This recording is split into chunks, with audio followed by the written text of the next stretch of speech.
บอสนกแห่งเสียงวิหกออกมาชื่นชมอาจารย์ดังหลังจากเพิ่นได้ไปชมเสียงวิหกค่ำคืนที่ผ่านมานี่อยู่หน้าเวทีสดๆเพิ่นกะวิพากษ์วิจารณ์พร้อมให้กำลังใจคนอยู่ในเสียงวิหกทีมงานเสียงวิหกเพิ่นวิจารณ์แบบที่นอบน้อมถ่อมตนจนเฮ็ดให้บอสนกพงศกรเอ่ยปากชื่นชมจะเป็นผู้ใดเดี๋ยวจะพาทุกคนไปอธิบายทักทายสบายดี FC แฟนคลับท่านผู้ชมเนาะโดยเฉพาะคือ FC แฟนคลับของเสียงวีหกนกพงศกรบอสใหญ่แห่งวงเสียงวีหกหรือว่าเป็นผู้นำแห่งวงการหมอลำอีกคนหนึ่งก็แล้วกันทั้งบอสนกเป็นหัวหน้าที่อายุน้อยที่สุดในการบริหารงานวงหมอลำวงดนตรีวงใหญ่ขนาดนี้เนาะหลายเรื่องราวหลายคนวิพากษ์วิจารณ์เนาะการวิพากษ์วิจารณ์ก็มีคนไปเบิ่งตัวจริงคนที่บ่ไปเบิ่งตัวจริงเบิ่งวิดีโออยู่ทั้งบ้านทั้งซองหลายคนก็มีวิพากษ์วิจารณ์กันต่างๆนานาแต่ปรากฏว่าในค่ำคืนที่ผ่านมานี่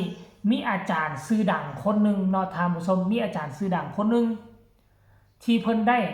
ตัดสินใจเข้าไปเบิ่งเข้าไปชมเสียงวีหกอยู่ด้านหน้าเวทีด้วยตัวของเพิ่นเองเพิ่นก็ได้วิพากษ์วิจารณ์ว่าแนวนี้ทานผู้ชมก็มีทั้งเรื่องดีเรื่องที่เพิ่นชมเชยแล้วก็มีทั้งบางศิลปินที่ยังอ่อนประสบการณ์แต่ว่าเพิ่นก็ฝึกฝนรอหลอมไปอันนี้แหละสมควรที่เขาเอิ้นอาจารย์คันว่าผู้ที่เป็นครูบาอาจารย์ต้องฮู้วิพากษ์วิจารณ์ต้องฮู้ตำหนิติเตือนแต่ว่าเพิ่นตำหนิติเตือนน่ะแบบเฮ็ดให้ผู้ฟังเฮ็ดให้เจ้าของวงยอมรับและยังชื่นชมเพิ่นพร้อมได้เพิ่นตำหนิติเตียนคือแนวใดเนาะท่านผู้ชมเดี๋ยวจะอ่านสู่ฟัง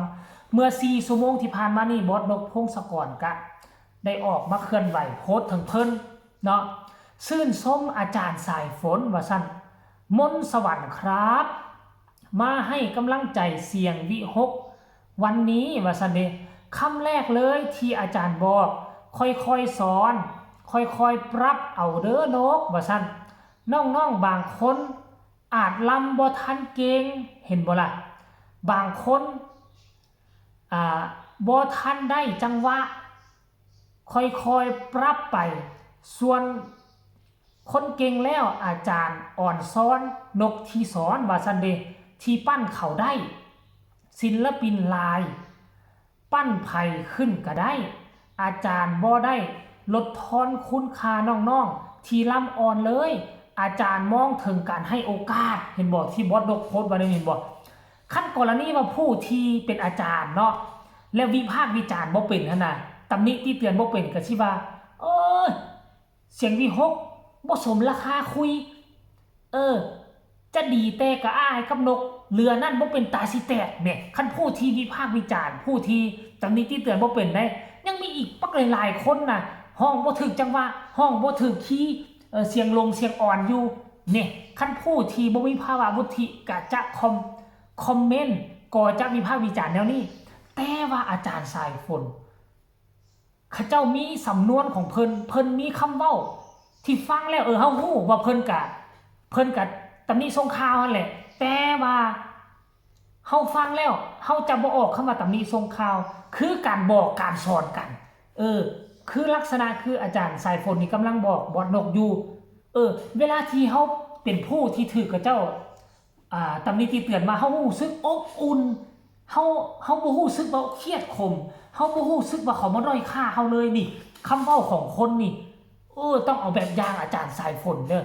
สุดยอดเลยถามว่าค่อยฮู้จักเล่าบ่ค่อยก็บ่ฮู้แต่ว่าเห็นบอสนกพงศกรเขียนว่าอาจารย์สายฝนก็คงจะเป็นครูบาอาจารย์ผู้นึงทั้งวงการร้องวงการรำนี่แหละแต่ค่อยบ่ฮู้แต่ค่อยก็นับถือตามบอสนกพงศกรก็แล้วกันถือว่าเราสำนวนคำเว้าเราเห็นบ่ค่อยๆบอกค่อยๆสอนบ่ได้ค่อยๆปรับเอาน้องๆบางคนอาจรำบ่เก่งเห็นบ่ล่ะเนาะเราก็บ่ได้บอกว่าคนนี้เด้อรำบ่เก่งบ่เป็นตาเอาขึ้นเวทีเราบ่ได้ใช้คำนี้ได้และเราก็บ่ได้เว้าซื่อเลยน้องๆบางคนอาจรำบ่เก่งน้องๆบางคนบ่ทันได้จังหวะเห็นบ่หรือคันว่าคนทั่วไปคือเฮาก็ศิลปินบางคนน่ะห้องบ่ถึกคีย์ห้องบ่ถึกจังหวะดนตรีไปนิดนึงห้องนิดนึงก็สิว่านี่ได้ คันเว้าได้นั่นนี่มันก็ไปกระแทกจิตใจเขามันสิไปอันนั้นจิตใจเขามันจะบ่สมมาพาควรโอ้การใช้สมองของอาจารย์สายฝนนี่สุดยอดเว้าแนวใดให้คนเขาคิดจะปรับปรุงแล้วก็แก้ไขคันไปวิพากษ์วิจารณ์แบบตรงๆโป๊ะๆๆๆคือบางคนไปวิพากษ์วิจารณ์นั่นน่ะมันจะเป็นการที่ทำให้จิตใจเขาแล้วเขาก็จะโกรธจะแค้นจะเคืองไหนบ่เนี่ยเห็นบ่สุดยอดเลยตั้งแต่ค่อยเฮ็ดข่าวๆเกี่ยวกับวงการหมอลำมาค่อยหาก็เห็นอาจารย์ผู้นี้แหละที่เราสร้างคอมเมนต์เราสร้างตำหนิติชมจนเฮ็ดให้หัวหน้าวงยอมรับออกมากล่าวขอบบุญขอบคุณเห็นบ่ล่ะความจริงแล้วเนี่ยวงหมอลำวงนึงนี่มีศิลปินเป็น10เป็น20คนมันจะให้ทุกคนเลื่อนไหลดีคือกันหมดมันก็เป็นไปบ่ได้อยู่ในวงนึงน่ะมันจะมีตัวเด่นตัวดังบ่เกิน 4-5 คนบางวงมีแต่3คนเท่านั้นที่จะประคับประคองวงไปอันเรือนั่นก็อุยุอัญญะอยู่แล้วท่านผู้ชมเอ้ยคันบ่ซั่นเขาสิมีนางเอกพระเอกกับตัวชูวงบ่เขาก็ยก3คนนี่มามีพระเอกนางเอกตัวชูวงเอา3คนนี่มาเป็นตัวค้ำด้านหน้าเพื่อปกปิดสิ่งที่มันบ่ดีบ่งามอยู่ทั้งเบื้องหลังเอาไว้ก็ยังใครว่ามี3คนนี่สินะท่านผู้ชม FC แฟนคลับเนาะสมเชยจากใจจริงจาก FC แฟนคลับฟังลาวอาจารย์สายฝนเนาะเป็นคอมเมนเทเตอร์คนนึงที่ใส่คำเว้าใส่คำศัพท์ที่คนถือคอมเมนต์ดีอกดีใจซ้ำบ่ได้คิดว่าเจ้าดูมีดูถูกดีอกดีใจและพร้อมที่จะยกย่ออาจารย์ขึ้นแล้วพร้อมที่จะไปบอกสอนน้องๆให้โอกาสนี่อันนี้แหละสมแล้วที่เป็นอาจารย์เด้อเดี๋ยวไปฟังคำคิดคำเห็นหลังจากที่บอสนกพงศกรโพสต์ตัวนี้ออกไปเนาะ FC แฟนคลับก็มาคอมเมนต์ว่าเยี่ยมมากเลยครับลูกชายอาจารย์ให้คำสอนต่อลูกๆเสียงวี6ทุกคนว่าซั่นเด้สมกับเป็นอาจารย์ผู้แต่งกลอนโอ้แม่นบ่คือใครว่าซั่นคือใดๆวงเสียงคือใดๆวงหมอลำอลังการทีมามันหยังทีมาสีเกตคือน้องๆร้องลำยิ้มเอนเตอร์เทนดีมากจ้าว่าซั่นเด้คนต่อมาก็บอกสุดยอดอาจารย์พ่อว่าซั่นสายฝนว่าซั่นเด้ผู้ต่อมามีบ่อ้าวเยี่ยมยอดเยี่ยมไปเลยว่าซั่นสุดยอดมากครับว่าซั่นรักว่าซั่นเด้โอ้ท่านผู้ชม FC แฟนคลับเห็นบ่ล่ะเนาะคอมเมนต์มาในทางที่ดีตำหนิติชมแบบสร้างสรรค์ทางวงหมอลำกับ FC แฟนคลับเขาก็สนับสนุนส่งเสริมย่องย่อสรรเสริญนี่แหละคุณค่าของคำว่าอาจารย์มันมาจากปากนี่แหละคันว่าอาจารย์บ่เป็นตาหน้าเคารพนับถือเขาก็วิพากษ์วิจารณ์กลับแต่อาจารย์ท่านนี้เป็นอาจารย์ที่น่าเคารพนับถือน่าเอามาเป็นแบบอย่างทั้ง FC ทั้งแฟนคลับทั้งหัวหน้าวงเขาก็